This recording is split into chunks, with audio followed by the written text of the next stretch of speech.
yung mga problems on our spring. Diba? Yung mga pwede natin idagdag aside from dun sa mga na-discuss sa concepts.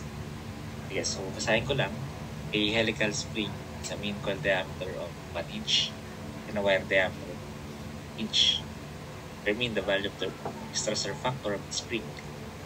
Pag sinabing stressor factor, it refers to a particular equation, empirical, or sometimes may basis, but commonly, ginagawa lang dyan, i-fit lang siya sa curve.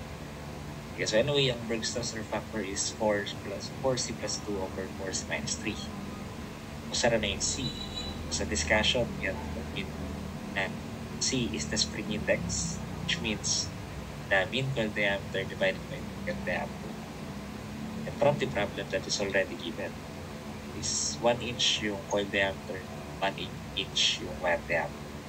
So divide lang ng dalawa. So 1 over 1/8 is 8. So kung mapapansin, cancel out yung inches. So walang unit talaga na matitread. So after that, nakuha na yung C. Substitute nyo lang doon sa formula. 4 times 8 is 2 over 4 times 8 is 3. Okay, so pag nalagay na yan, then we can now solve yung value. Kita lang na calculator. That's 4 times 8 is 2 over 4 times 8 is 3. So press nyo na equals para makuha yung may decimal SFT. So makuha nyo yung 1.70. Therefore, yung sagot nyo agad, letter A.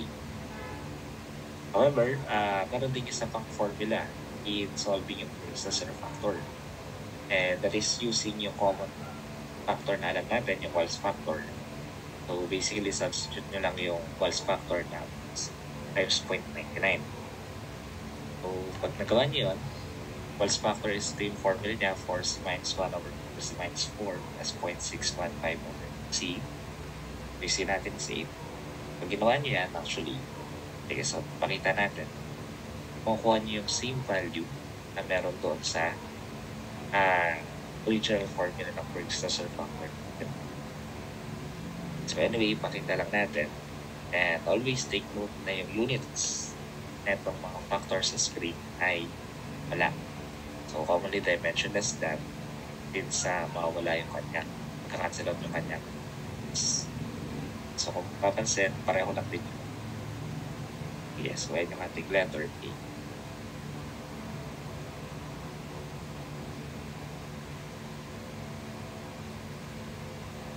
Ayan, so another problem regarding sa mga factors sa spring. So basahin ko lang. Calculate the curve correction factor of a helical coil spring that has a mean coil diameter h, wire diameter h.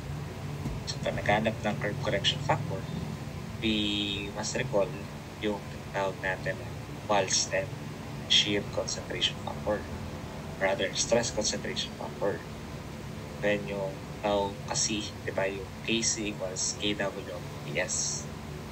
Sabi nga natin, yung Kw is Wahl's factor, C minus 1, C minus 4, plus 0.15 over C. Yung Ks is the stress concentration factor, yun 1 plus 1 over C. Kailangan nyo lang sa problem, solve nyo yung tsaka yung stress concentration factor is yung spring index nga, yung C. Pag sinabing spring index, we have determined that recalls sa ating concept na yan yung diameter of. So we simply needed to divide yung 1 inch na mean diameter dun sa wire diameter. Pag ginawa nyo yan, para makasigurado kayo, calculate na lang din. Bali, ang makukuha nating value dito ng spring index, and take note na wala siyang kasi inch per inch, is basically 8. Pag meron na kayo na to, pwede nyo lang makuha yung curve correction factor. Just substitute yung 8 dun sa C sa Wahl's factor naka sa stress concentration. Ito magiging ganito.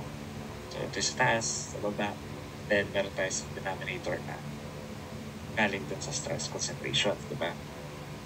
Ayan, so anyway, compute lang natin yung values. So meron tayo dito 4 times 8 minus 1 over 4 times 8 minus 4 plus 0.15 615 divided by 8. Then meron tayo dito 1 plus 1 over C. So yung C natin is 8. So pag press natin equals, makuha natin yung value ng ating curve correction factor, that is 1.14. Yan yung letter C natin.